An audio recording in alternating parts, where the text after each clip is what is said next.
अस्सलाम वालेकुम नाज़रीन, तेलंगाना न्यूज़ टुडे में आपका खैर मक़दम है। मैं मोहम्मद इजहार, पेश खिदमत हेडलाइंस।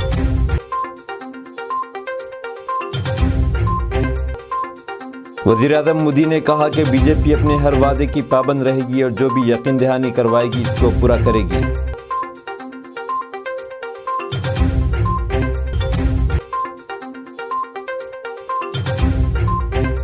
वज़ीर सेहत हरीश राव ने कहा है कि कांग्रेस के वादों पर अवाम यकीन नहीं करेंगे।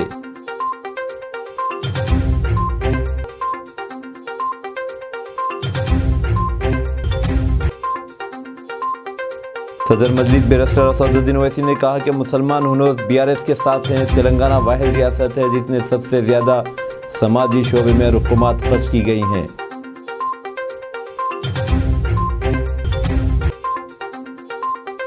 AICC कायदीन राहुल गांधी और प्रियंका गांधी ने कहा है कि कांग्रेस तेलंगाना में मौजूद मसाइल से बखूबी वाकिफ़ है।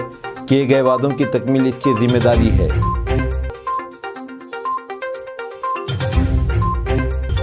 अब खबरें तफसील के साथ। वज़ीर-ए-आज़म मोदी ने असम्बली इंतखाबात से पहले तेलंगाना में बीजेपी उम्मीदवारों की हिमायत में आखिरी मरहले की मुहिम का आगाज़ किया। कामारेड्डी में आज रैली से खिताब करते हुए उन्होंने कहा कि बीजेपी अपने हर वादे की पाबंद रहेगी और जो भी यकीन दहानी करवाएगी इसको पूरा करेगी। उन्होंने टर्मरिक बोर्ड, तेलंगाना में ट्राइबल यूनिवर्सिटी और दीगर यकीन दहानियों बिशमूल ख़वातीन को रिजर्वेशन की फराहमी, 1 रैंक 1 पेंशन, तलाक़ सलासा और राम मंदिर की मिसाल दी। ये कहते हुए कि मोदी हर यकीन दहानी की यकीन दहानी है। उन्होंने वादा किया कि रियासत में बीजेपी को बरसर इक़्तिदार लाने पर पसमानदा तबक़ात से ताल्लुक़ रखने वाले लीडर को वज़ीर आला बनाया जाएगा। उन्होंने इल्ज़ाम लगाया कि BRS के लीडरान ने नई स्कीम की शुरुआत की है। इन्हें रकम चाहिए और अवामी फ़ंड चाहिए। अवाम की तरक्की के लिए रकम सर्फ करने के बजाय ये रकम इनकी जेबों में जा रही है। उन्होंने कामारेड्डी के अवाम से ख्वाहिश की कि वो कांग्रेस और BRS के उम्मीदवारों को मुस्तरद करें, साथ ही ख़ानदानी हुक्मरानी और रिश्वतखोरी को भी मुस्तरद कर दिया जाए। उन्होंने कहा कि बीजेपी ही वाहिद पार्टी है जो गरीबों का तहफ़्फ़ुज़ करती है। उन्होंने कहा कि बीजेपी SC तबक़े की ज़मराबंदी और मादिगा तबक़े से इंसाफ को यकीनी बनाने की पाबंद है, जिसके साथ तवील अरसे से नाइंसाफ़ी की जा रही है। मोदी ने कहा कि किसानों की बहबूदी ही हमेशा बीजेपी की तरजीह रही है और 2,75,000 करोड़ रुपए की रकम किसान समृद्धि निधि योजना के तहत किसानों के बैंक खातों में जमा करवाई गई। सदर कांग्रेस मल्लिकार्जुन खड़गे ने हैदराबाद के सनत नगर असम्बली हल्के में कांग्रेस उम्मीदवार की हिमायत में मुहिम चलाई। उन्होंने कहा कि नेहरू के दौर से हैदराबाद में तरक्की है और कई सनतों जैसे BHEL का क़याम कांग्रेस के दौर में हुआ है। उन्होंने कांग्रेस की जानिब से कायम करदा सनतों को फ़रोग़ करने का मोदी पर इल्ज़ाम लगाया। खड़गे ने कहा कि KCR रिश्वतखोरी तेलंगाना से दिल्ली तक फैल गई है। KCR आप हुकूमत के साथ शराब घोटाले में मुलविस है। कांग्रेस लीडर प्रियंका गांधी ने खम्मम, पालेर और सत्तुपल्ली के अलावा मधेरा में इंतखाबी रैलियों से खिताब किया। उन्होंने इस मौके पर कहा कि KCR ने तेलंगाना से दगाबाजी की है जो कुर्बानियों के जरिए हासिल की गई रियासत है। अब अवाम में बेदारी आ गई है और कांग्रेस की हवा रियासत में चल रही है। उन्होंने कहा कि तेलंगाना को रियासत का दर्जा दिलाने के लिए इस इलाके की अवाम की जद्दोजहद का खुसूसी मुकाम है। उन्होंने रियासत में कांग्रेस हुकूमत के बरसर इक़्तिदार आने पर 2 लाख मुलाजिमतें फ़राहम करने का वादा किया। उन्होंने कहा कि कांग्रेस हुकूमत में रोज़गार का कोई मसला नहीं होगा। मुस्तहकम हुकूमत के ज़रिए ही रियासत के मसाइल को हल हो सकेंगे। कांग्रेस पार्टी ऐसी पार्टी है जो गरीबों के साथ इंसाफ करती है। उन्होंने कहा कि तेलंगाना के मसाइल से कांग्रेस वाकिफ़ है। इसकी जिम्मेदारी अवाम से किए गए वादों को पूरा करना है। उन्होंने इल्ज़ाम लगाया कि BRS दिल्ली में बीजेपी की तायद करती है और बीजेपी तेलंगाना में BRS की हिमायत करती है। कांग्रेस के सीनियर लीडर राहुल गांधी ने निज़ामाबाद में कांग्रेस उम्मीदवारों के लिए इंतखाबी मुहिम चलाई। उन्होंने इल्ज़ाम लगाया कि KCR नरेंद्र मोदी का ताउन कर रहे हैं, दोनों एक ही हैं। उन्होंने इल्ज़ाम लगाया कि रियासत में आमराना हुक्मरानी जारी है और धरानी पोर्टल की मदद से अरकान असम्बली अराज़ियात पर कब्जा कर रहे हैं। उन्होंने कहा कि कालेश्वरम प्रोजेक्ट के नाम पर घपले किए गए। राहुल गांधी की मौजूदगी में साबिक़ वज़ीर M वेंकटेश्वर कांग्रेस में शामिल हो गए। कबल बोधन और आदिलाबाद में इंतखाबी जलसों से खिताब करते हुए राहुल गांधी ने कहा कि तेलंगाना में कांग्रेस के बरसर इक़्तिदार आने पर रैतु भरोसा स्कीम पर अमल किया जाएगा, जिसके तहत फ़ी एकड़ 15,000 रुपये दिए जाएंगे। वज़ीर सेहत हरीश राव जंगांव ज़िले के पाराकुर्ती हल्के के उम्मीदवार दयाकर राव के रोड शो में बहैसियत मेहमान ख़ुसूसी शरीक हुए। उन्होंने इस मौके पर खिताब करते हुए कहा कि मौका देने जैसे अल्फाज के जरिए कांग्रेस अवाम के दरमियान आ रही है। इस पार्टी के अल्फाज पर भरोसा करते अवाम कोई जोखम न मोल लें। उन्होंने अवाम पर जोर दिया कि बिला रिकावट बरक़ी और मज़ीद तरक्की के लिए BRS को वोट दें। उत्तर प्रदेश के वज़ीर आला योगी आदित्यनाथ ने तेलंगाना में बीजेपी की इंतखाबी मुहिम में हिस्सा लिया। उन्होंने राजन्ना सिलसिला ज़िले के मोमलवाड़ा में जलसे से खिताब करते हुए कहा कि BRS और कांग्रेस का एक ही एजेंडा है। वह शख्सी मफादात के लिए काम करते हैं। KCR मजलिस से खौफजदा होकर यौम आज़ादी तेलंगाना की तकारीब नहीं मना रहे हैं। उन्होंने कहा कि जब रियासत में BJP बरसर इख्तिदार आएगी तो वह बड़े पैमाने पर यह तकरीब मनाएगी। बैरिस्टर असदुद्दीन ओवैसी MP व सदर कुल हिंद मजलिस इत्तेहादुल मुस्लिमीन ने इस यकीन का इजहार किया कि असम्बली इंतखाबात में BRS हैट्रिक करेगी। उन्होंने मुस्लिम अक़लियतों के वोटों की कांग्रेस की तरफ मुंतकली और कांग्रेस की कामयाबी से मुतालिक दावों को बेबुनियाद करार दिया। उन्होंने कहा कि कांग्रेस का प्रोपेगेंडा है और मुसलमान हुनूस BRS के साथ हैं। तेलंगाना वह रियासत है जिसने सबसे ज़्यादा समाजी शोबे में रुकमात खर्च की गई। तेलंगाना के मुसलमान आसरा वज़ाइफ ओवरसीज़ स्कॉलरशिप हासिल कर रहे हैं और 17,000 एम्मा एजाज़िया हासिल कर रहे हैं। उन्होंने कहा कि 9 वर्षों के दौरान अक़लियतों पर 11,500 करोड़ रुपये खर्च किए गए। उन्होंने कहा कि बाद मुसलमानों को रैतु बीमा भी हासिल हो रहा है। तेलंगाना के इंतखाबी मैदान में मौजूद 2,290 उम्मीदवारों में से 521 उम्मीदवारों के खिलाफ फौजदारी मुकदमा दर्ज हैं। इनमें सबसे ज़्यादा कांग्रेस के 85 उम्मीदवार हैं। एसोसिएशन ऑफ डेमोक्रेटिक रिफॉर्म्स और तेलंगाना इलेक्शन वॉच, जिन्होंने तमाम 2,290 उम्मीदवारों के हलफनामों का तजिया किया, इस सिलसिले में रिपोर्ट जारी की और कहा कि 355 उम्मीदवारों के खिलाफ संगीन फौजदारी मुकदमात हैं। कांग्रेस के 60, BJP के 54, BRS के 34 उम्मीदवारों के खिलाफ संगीन मुकदमात दर्ज हैं। कर्नाटक के नायब वज़ीर आला DK शिवकुमार ने कहा है कि कर्नाटक के इंतखाबी नतायज का इआदा तेलंगाना में होगा। उन्होंने हैदराबाद में मीडिया से बात करते हुए दावा किया कि तेलंगाना के अवाम तब्दीली चाहते हैं। कांग्रेस में ज़्यादा से ज़्यादा जमहूरियत और इज्तिमाई क़यादत है। न सिर्फ मुल्क बल्कि पूरी दुनिया तेलंगाना के इंतखाबात को देख रही है। शिवकुमार ने कहा कि उन्होंने तेलंगाना के कई हलकों का दौरा किया और ये पाया कि रियासत के अवाम BRS की हुक्मरानी से उब गए हैं। BJP के कौमी सदर JP नड्डा ने BRS हुकूमत को भ्रष्टाचार राक्षस समिति करार दिया। उन्होंने सूर्यापेट जिले के हुजूरनगर में जलसे से खिताब करते हुए कहा कि तेलंगाना हुकूमत ने अवाम की बहबूद के लिए मरकज़ी हुकूमत की तरफ से भेजे जाने वाले हज़ारों करोड़ रुपये के फंड्स का तगल्लुब किया। उन्होंने कहा कि कालेश्वरम प्रोजेक्ट की तामीर पर 1 लाख करोड़ रुपये सर्फ किए गए, तहम अवामी रकम का इस्तेमाल नाकिस तामीर की वजह से ज़ाय हो गया। फसल बीमा योजना पर अमल न होने और फसल इंश्योरेंस की अदम दस्तियाबी से किसानों को नुकसान उठाना पड़ा। हरीश राव ने नरसमपेट के BRS उम्मीदवार की तायद में रोड शो मुनाकिद किया। इस मौके पर उन्होंने अवाम से पूछा कि आया वो BRS को चाहते हैं या फिर दिल्ली की जमातों को तेलंगाना में हुक्मरान बनाना चाहते हैं। उन्होंने तयक़ुन दिया कि इलेक्शन कमीशन की मंजूरी के बाद पीर की शाम तक इनके बैंक खातों में रैतु बीमा की रकम भेज दी जाएगी। गोशा महल में योगी आदित्यनाथ का रोड शो मुनाकिद किया गया। गोशा महल BJP MLA उम्मीदवार राजा सिंह के साथ उत्तर प्रदेश के वज़ीर आला योगी आदित्यनाथ का हल्के में रोड शो का इनेकाद किया गया। इस मौके पर योगी आदित्यनाथ ने कहा कि अगर BJP इख्तिदार में आती है तो ऐसी सूरत में एकसा सिविल कोड का निफाज और 4% मुस्लिम तहफ़्फ़ुज़ात को ख़त्म कर दिया जाएगा और हर साल 17 सितंबर को हैदराबाद लिबरेशन डे सरकारी तौर पर मनाया जाएगा। चीफ मिनिस्टर के चंद्रशेखर राव पर सख्त हमला करते हुए आदित्यनाथ ने रियासती हुकूमत पर नौजवानों, किसानों और ख़वातीन के एतमाद को धोखा देने का इल्ज़ाम लगाया और कहा कि इंतखाबात के दौरान किए गए वादों को पूरा करने में नाकाम हो गए हैं।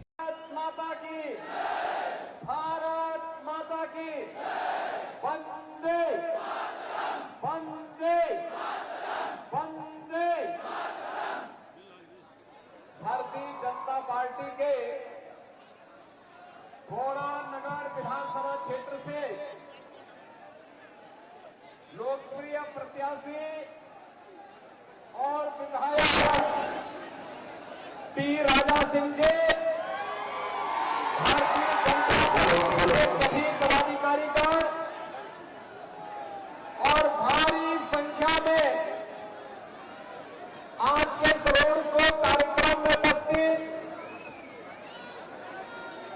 इस विधानसभा क्षेत्र से जुड़े हुए सभी उपस्थित भाई और बहनों,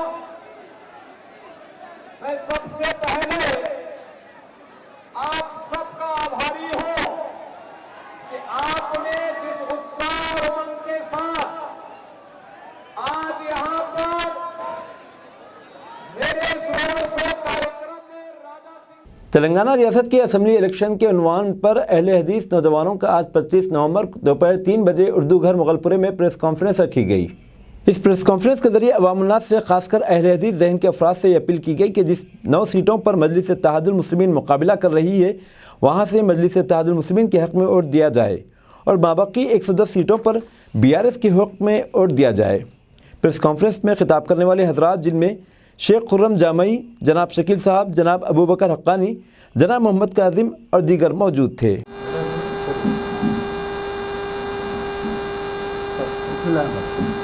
अस्सलामु अलैकुम वरहमतुल्लाहि वबरकातुहू नहमदुहु व नसल्ली अला रसूलिहिल करीम अम्मा बाद सुब्हानल्लाहि व बिहम्दिही सुब्हानल्लाहिल अज़ीम। आज अल्हम्दुलिल्लाह मुगलपुरा उर्दू घर में हम मौजूद हैं और एक प्रेस मीट का मकसद ब्रदर काजिम ने बताया। अब मैं इस पर ज़्यादा खुलासा तो नहीं कहूँगा, इतना ज़रूर कहूँगा कि हमारे जो 9 सीट हैं अल्हम्दुलिल्लाह, जो बैरिस्टर असदुद्दीन अवैसी के दूरअंदेशी का नतीजा है अल्हम्दुलिल्लाह कि हर एक इलाके के अंदर हमारे 9 उम्मीदवार को खड़ा किया गया है।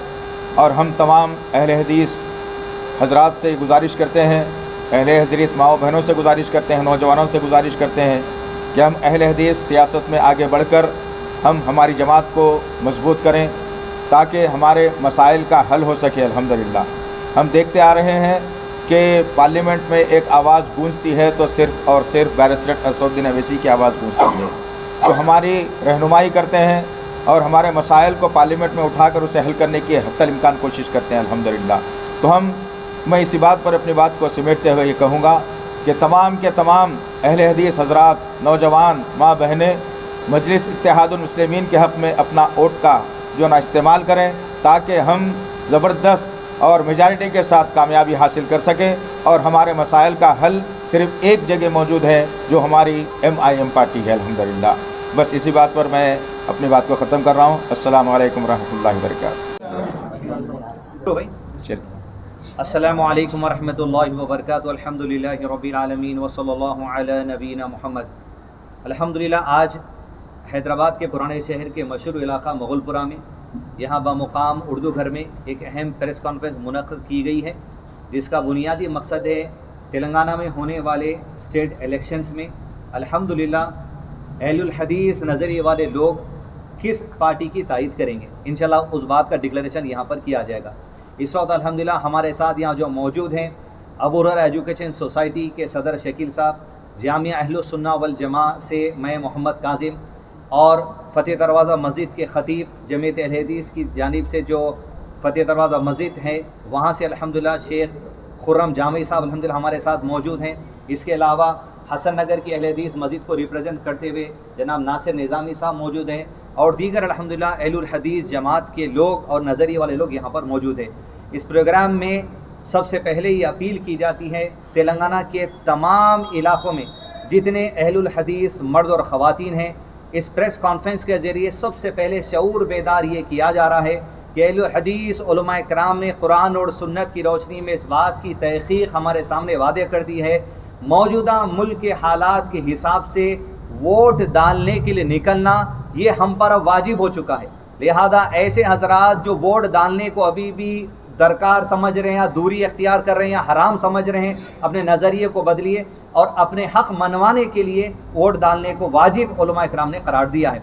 दूसरी अहम बात ये कि यहाँ पर तमाम अहले हदीस जमात के नज़रिया रखने वाले तमाम लोग, तमाम तेलंगाना के अहले हदीस मर्द और ख़वातीन से इस बात की गुजारिश करते हैं और अपील करते हैं कि मजलिस इत्तेहादुल मुस्लिमीन को जिस तरीके से 9 सीटों पर अल्हम्दुलिल्लाह बैरिस्टर असदुद्दीन अवैसी साहब ने अपने नुमाइंदों को खड़ा किया है, हम तमाम के तमाम वो 9 सीट पर वोट देने की तायद करते हैं। और उसी तर्ज पर जहाँ पर मजलिस इत्तेहादुल मुस्लिमीन के सदर जनाब बैरिस्टर असदुद्दीन अवैसी साहब ने थ्रू आउट तेलंगाना, पूरे तेलंगाना में BRS पार्टी के लिए सपोर्ट का ऐलान किया है। हम जमीयत अहले हदीस के नज़रिए वाले लोग और अहलुल हदीस नज़रिए वाले लोग इसी बात की तायद करते हैं, टोटल तेलंगाना में BRS पार्टी के लिए वोट की इस प्रेस मीट से अल्हम्दुलिल्लाह अपील की जाती है। बुनियादी अपील तमाम मुसलमानों से बिलखुसूस अहले हदीस जमात से ये है कि जिस तरह बिरयानी को अलग अलग होटल में मज़ा चखा जाता है, उस तरह हुकूमतों को बिरयानी की तरह चखने के लिए आप ना ले लें, इसलिए कि हुकूमत है, किसी होटल की बिरयानी नहीं है। इसलिए कि कई दिवसों मीडिया में लोगों की बातें ये भी आ रही हैं कि भाई अब तक BRS को मौका दिया गया है, अब एक बार कांग्रेस को मौका देकर देखेंगे। कांग्रेस क्या है, कांग्रेस के नज़रियात क्या है, स्टेट लेवल का मामला क्या है, वो इंशाल्लाह खुर्रम जामी साहब आपके सामने रखेंगे। BRS पार्टी से हो सकता है कई मुसलमानों को तकलीफ भी हो, और हम ये भी नहीं कहते कि 100% तमाम काम उन्होंने ऐसे कर दिए जिससे हमें खुशी महसूस होने वाली है। कमी पेशी उनके पास है, गलतियां उनके पास हैं, लेकिन एक ऐसी नुमाइंदगी मुसलमानों को करनी चाहिए ताकि रीजनल पार्टी, हमारे स्टेट की जो ज़ाती पार्टी है, जो यहीं के जो वजूद जिनका आगाज़ हुआ है, ऐसी पार्टी को मजबूत करें ताकि हमारे जो स्टेट के मसाइल हैं वो स्टेट के मसाइल को सही तरीके से हल करने की इंशाल्लाह इस पार्टी को मनवाने की कोशिश करेंगे। बिलखुसूस तायद पूरे 9 सीटों पर मजलिस इत्तेहादुल मुस्लिमीन की जो हम अहलुद्दीन नज़ीर वाले करते हैं और उसी नज़रिए पर पूरे तेलंगाना के लिए अल्हम्दुलिल्लाह BRS पार्टी के सपोर्ट का हम ऐलान करते हैं। अब मैं गुजारिश करूँगा जनाब शकील अहमद साहब से इस मौजू पर मुख्तसर जो सो प्रेस के सामने खिताब करें। मेस्को कॉलेज ऑफ फार्मेसी ने 62वीं नेशनल बी फार्मेसी हफ्ते का इनेकाद किया, जिसमें अवार्ड तकसीम किए गए। इस साल 2023 में पास होने वाले तलबा के लिए बतौर मेहमान खुसूसी प्रोफेसर इमरामुलू, कंट्रोल ऑफ इम्तिहानात उस्मानी यूनिवर्सिटी, मुबशरा महवीन और दीगर ने पास होने वाली तालिबात में सर्टिफिकेट और मोमेंटो अता किए। इस मौके पर मेस्को कॉलेज की मैनेजिंग डे कमेटी डॉक्टर गौस मुहिउद्दीन अली सदर, doctor Mohammed Samiullah Khan, doctor Mrs Kausar Shaheen secretary और दीगर फैकल्टी मेंबरान मौजूद थे। अस्सलाम वालेकुम रहमतुल्लाहि व बरकातहू। मैं doctor Mohammed Samiullah Khan, honorary vice president MESCO, convener MESCO college of pharmacy. एक हफ्ते का यहाँ पर फार्मेसी डे प्रोग्राम मनाया गया, जिसमें सारे स्टूडेंट स्टाफ सब पार्टिसिपेट किए हैं और वेरियस वैरायटीज़ ऑफ कॉम्पिटिशन्स बच्चों के बीच में हुए, जैसा कि पोस्टर प्रेजेंटेशन हुआ, एलोकेशन हुआ, डिबेट्स, राइटिंग वगैरह का। तो बच्चे बहुत ही अच्छे तरीके से उसमें पार्टिसिपेट करें और साथ साथ 2 दिन का यहाँ पर फ्री मेडिकल हेल्थ कैंप किया गया, जिसमें बेसिकली स्क्रीनिंग प्रोग्राम किए और ये स्क्रीनिंग में पहली बार लोगों को डायबिटीज़ और हाइपरटेंशन मालूम हुआ। ये सारे इन्वेस्टिगेशन फ्री में हुए, सारा मेस्को डायग्नोस्टिक सेंटर उसका ख़र्चा उठाया। उसके साथ बेसिक मेडिसिन्स भी दिए गए। तकरीबन 300 पेशेंट्स को देखा गया, जिसमें पीडियाट्रिशियन अयान मेडिकल कॉलेज से हमने स्पॉन्सर किया था। पीडियाट्रिशियन भी आया, बच्चे भी उसमें तकरीबन 60 से 70 बच्चों को भी देखे, जिसके अंदर वेरियस डिसीज़ डायग्नोस हुए। बेसिक एनीमिया और वर्म्स इन्फेस्टेशन हुआ, मालूम हुआ बच्चों के अंदर। कॉलेज के अंदर ये एक्टिविटीज़ बी फार्मेसी और फार्म डी के स्टूडेंट्स के लिए बहुत ही ज़रूरी है। बच्चे फार्म डी के अपनी क्लिनिकल प्रैक्टिस के लिए उस्मानिया हॉस्पिटल और नीलोफर हॉस्पिटल को जाते हैं, जो तेलंगाना का सब में पहला कॉलेज है जिसमें ये मौका मिला कि भी उस्मानिया और गवर्नमेंट के हॉस्पिटल्स के अंदर प्रैक्टिस करने का चांस मिला। और कॉलेज का इंफ्रास्ट्रक्चर और स्टाफ भी काफ़ी कॉम्पिटिटिव है। सारे लैब्स बहुत ही जो है सो एज़ पर रिक्वायरमेंट, बल्कि जितना रिक्वायरमेंट है PCI और यूनिवर्सिटी का, उससे ज़्यादा एडवांस बनाए गए हैं। मॉड्यूलर लैब्स है। लास्ट ईयर रिसर्च लैब भी जो है सो डेवलप किया गया। डॉक्टर गौस मुहिउद्दीन अली साहब जो हमारे ऑनररी प्रेसिडेंट है, इनकी ख़ास ज़ेर निगरानी में ये बच्चों की तालीम दी जा रही है। Secretary doctor Kausar Shaheen madam है, जो चेयरपर्सन भी है। इसमें ये बच्चों के लिए स्पेशल इंतज़ाम और स्पेशल टीचिंग दी जा रही है। तकरीबन स्टाफ PhD है और हाईली क्वालिफाइड स्टाफ है। डॉक्टर नईम खान जो ऑनररी ट्रेजरर है, उनका भी कंट्रीब्यूशन यहाँ पर इस कॉलेज के लिए स्पेशली बहुत ज़्यादा है। अभी हम यहाँ पर एक क्लिनिकल डिमॉन्स्ट्रेशन लैब का लास्ट मंथ इनाग्रेशन किया गया, जिसके अंदर doctor Shastri principal, 2 vice principal doctor Faizan और डॉक्टर आरिफुल्लाह का काफ़ी मेहनत रही। सारे एक बेसिक हॉस्पिटल की तरह एक लैब को डेवलप किया गया। बच्चे हॉस्पिटल जाने से पहले यहाँ पर हॉस्पिटल के एटमॉस्फेयर की और पेशेंट कांटेक्ट की ट्रेनिंग लेंगे। डॉक्टर मज़हर जो कि मेडिकल डॉक्टर है, उनके ज़ेर निगरानी ये सारी ट्रेनिंग का प्रोग्राम बच्चों को दिया जाएगा। अस्सलाम वालेकुम, मैं मुबशरा महवीन मेस्को कॉलेज ऑफ फार्मेसी की एक तालिबा हूँ। मैं बहुत खुश नसीब हूँ जो मैंने फार्मेसी अपने प्रोफेशन के तौर पे उसका इंतखाब किया है और यहाँ पे हमको हर वो फैसिलिटी दी जाती है जो एक स्टूडेंट को चाहिए होता है। यहाँ पे हमारे पास इतने अच्छे टीचर्स हैं जो हमें एकेडमिक जो नॉलेज होती है वो भी देते हैं और ज़िंदगी के लिए जो हर पड़ाव पे हमको जो सीख चाहिए होता है वो हमें यहाँ पे मिल सकता है। उसके अलावा यहाँ पे सबसे इम्पॉर्टेंट और अहमियत वाली चीज़ ये है कि यहाँ पे एक बहुत ही ज़्यादा अच्छी लाइब्रेरी है, तो हम जो चाहे वो किताब यहाँ से हासिल कर सकते हैं और अपनी जो नॉलेज है उसको ज़्यादा बढ़ा सकते हैं। और यहाँ पे हमको सिर्फ कॉम्पिटिशन्स के हद तक महदूद नहीं रखा जाता, हमें यहाँ पे अलग अलग कॉम्पिटिशन्स में पार्ट लेने के लिए एंकरेज किया जाता है। जैसा कि अभी फ़िलहाल मैंने इंडियन फार्मास्यूटिकल एसोसिएशन तेलंगाना के ज़रिए कंडक्ट किए गए कॉम्पिटिशन्स में अपना हिस्सा लिया है और वहाँ पे मैंने बहुत कुछ सीखा है और अल्हम्दुलिल्लाह ऐसे राइटिंग कॉम्पिटिशन्स में हमने अव्वल दर्जे से कामयाबी हासिल की है। तो मैं बहुत ज़्यादा शुक्रगुज़ार हूँ कि मैं इस इंस्टीट्यूशन में अपनी इल्म को हासिल कर रही हूँ। शुक्रिया।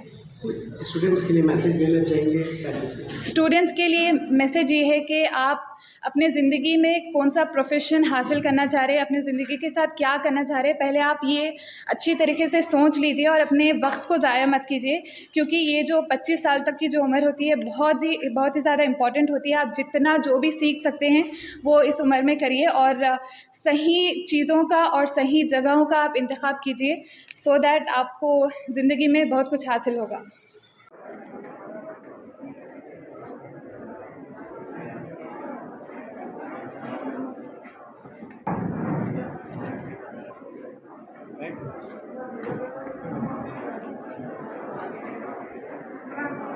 Catstick winner family 50 year Julia Begum.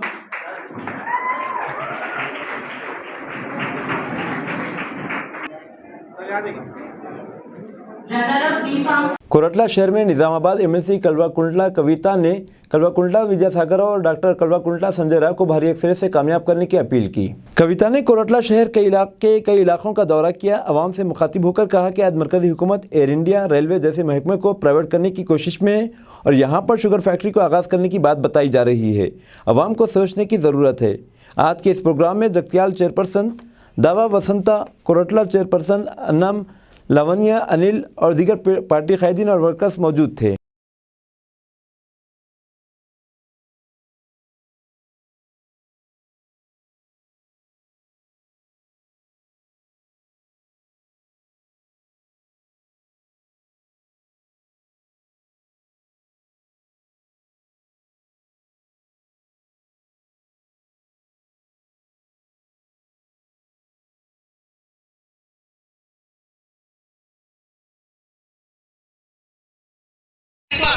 ఆడబిడ్డలందరికీ ప్రత్యేకంగా ధన్యవాదాలు. ఇవాళ కోరుట్ల నియోజకవర్గంలో బీఆర్ఎస్ పార్టీ నుండి ఇప్పుడు జరుగుతున్నటువంటి ఎన్నికలలో అభ్యర్థిగా డాక్టర్ సంజయ్ గారు నిలబడ్డారు. మరి వారికి పెద్ద మెజార్టీతో కారు గుర్తు మీద ఓటేసి గెలిపియమని చెప్పి మీ అందరినీ కూడా వినమ్రంగా నమస్కరించి కోరుకుంటా ఉన్నాను. మరి మనందరం కూడా ఒక్కసారి ఇంతమంది అక్క చెల్లెలు ఉన్నాం, ఒక రెండు మంచి ముచ్చట్లు మాట్లాడుకోవాలి. ఎందుకోసం మాట్లాడుకోవాలి? ఎన్నికలు వచ్చినప్పుడు కొద్దిగా చాలా మంది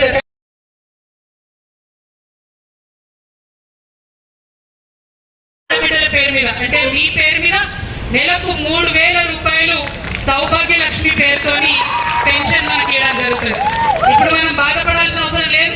నాకు ఏ ఆధారం లేదు, ఏం వస్తలేదు, నన్ను మా కేసీఆర్ అన్న గుర్తించలేదని అనుకోవద్దు. ఆలోచన అంతా మీ మీదనే ఉంది. కాకపోతే కొంచెం సమయం పట్టింది. ఎందుకంటే అంతకుముందు పైసలు లేవు తెలంగాణలో.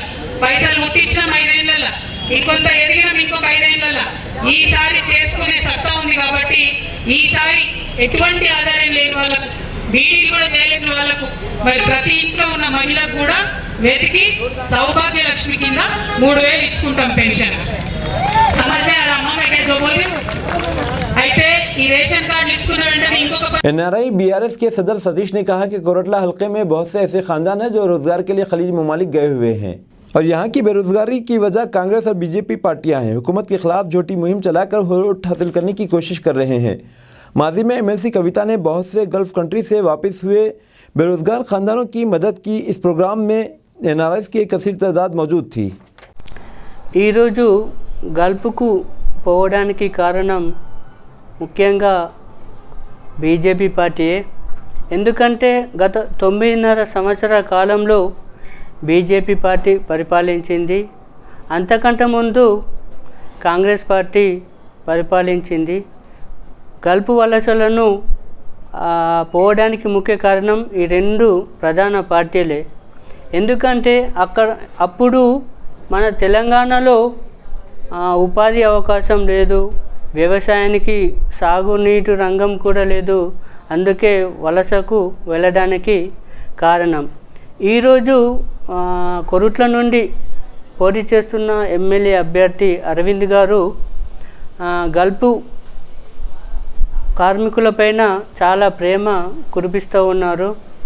ఎందుకంటే వారు చేసేది లేక ఈరోజు 4 అబద్ధాలు మాట్లాడి గల్ఫ్ ఓట్లను దండుకునే ప్రయత్నం చేస్తూ ఉన్నారు.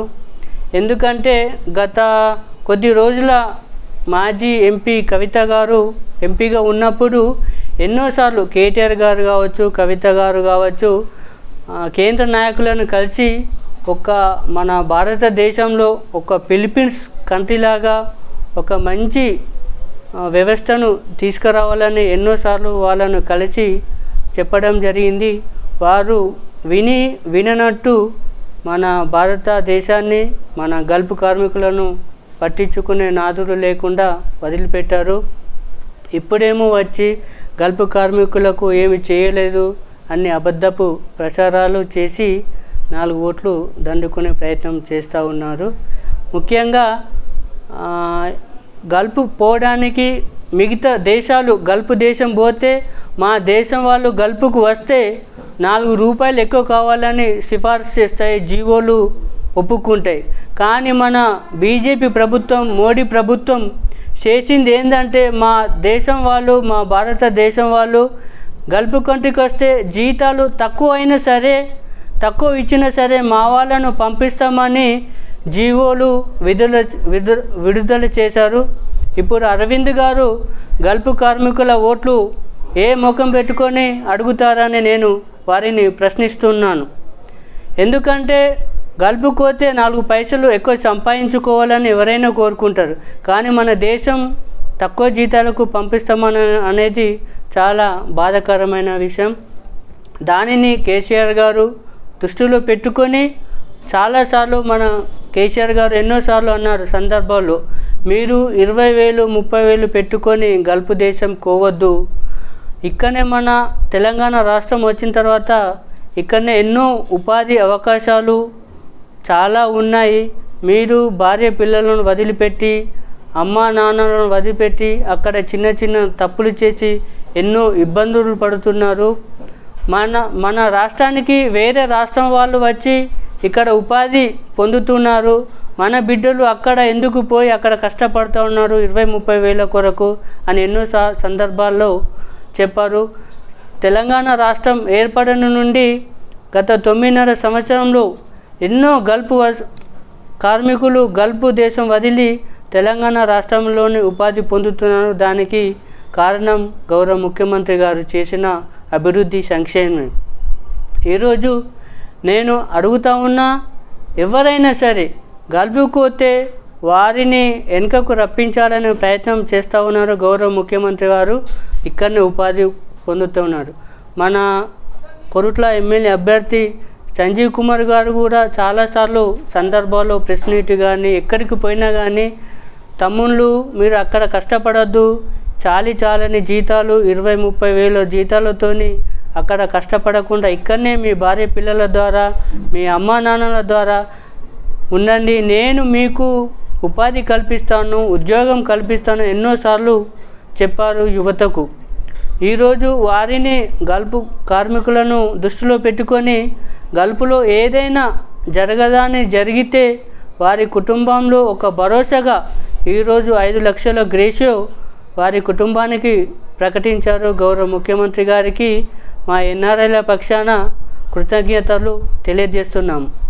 ఈరోజు నవంబర్ 30 తారీఖు నాడు ఎలక్షన్స్ ఉన్నాయి. ప్రతి ఒక్కరూ గల్ఫ్ కార్మికులను పక్షాన కోరేది, మీరు ఇంతకుముందు మిగతా ప్రభుత్వాలు చేసింది ఏంది, ఈ ప్రభుత్వం చేసింది ఏంది ఒకసారి ఆలోచించి మరోసారి కారు గుర్తుపై ఓటు వేసి సంజయ్ కుమార్ గారిని భారీ మెజారిటీతో గెలిపించి ముఖ్యమంత్రి కేసీఆర్ గారిని మూడోసారి ముఖ్యమంత్రి చేయాలని మేము కోరుకుంటున్నాము. జై తెలంగాణ. కారు గుర్తుకే సంజయ్ అన్న గారి నాయకత్వం. Thank you. अजहरुद्दीन ने जुबली हिल्स हल्के से मागंटी गोपीनाथ की गुंडागर्दी खत्म करने का वादा किया। जुबली हिल्स कांग्रेस पार्टी के एमएलए उम्मीदवार मोहम्मद अजहरुद्दीन की क़यादत में पार्टी के सीनियर कायदीन मोहम्मद सज्जाद, मोहम्मद पाशा, सैयद हामिद पाशा, नरसिम्हा, हरी और हल्के के जयंती नगर सोसाइटी से बड़ी तादाद ने कांग्रेस पार्टी तीर्थ में हिस्सा लिया। एमएलए उम्मीदवार अजहरुद्दीन ने कहा कि जुबली हिल्स हल्के में हर कच्ची बस्ती में हर समाज में बहुत से मसाइल हैं। हल्के के लोग मौजूदा एमएलए से खौफजदा हैं और नाराज़ हैं और अपने मसाइल का इजहार करने के लिए आगे नहीं आ रहे हैं। एमएलए मागंटी गोपीनाथ की गुंडागर्दी को ख़त्म करने के हम इक़दाम करेंगे, फौरी तौर पर मसाइल को हल करेंगे। मोहम्मद अजहरुद्दीन कांग्रेस एमएलए उम्मीदवार जुबली हिल्स ने मीडिया से बात करते हुए तफसीलात बताई।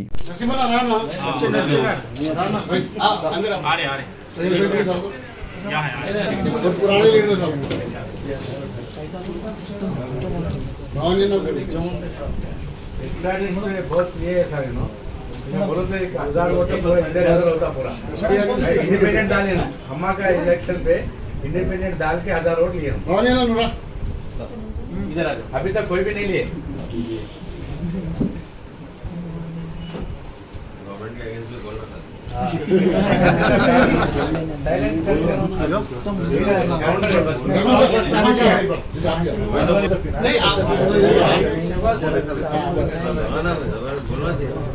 कलेक्शन अरे हमारे पकड़ो जी अरे भाई कैमरा थोड़ा नीचे करो तो चेक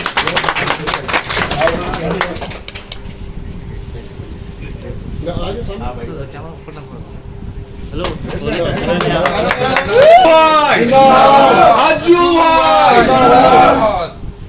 कांग्रेस पार्टी जिंदाबाद, कांग्रेस पार्टी जिंदाबाद, कांग्रेस पार्टी जिंदाबाद। आमिर साथ बता कांग्रेस पार्टी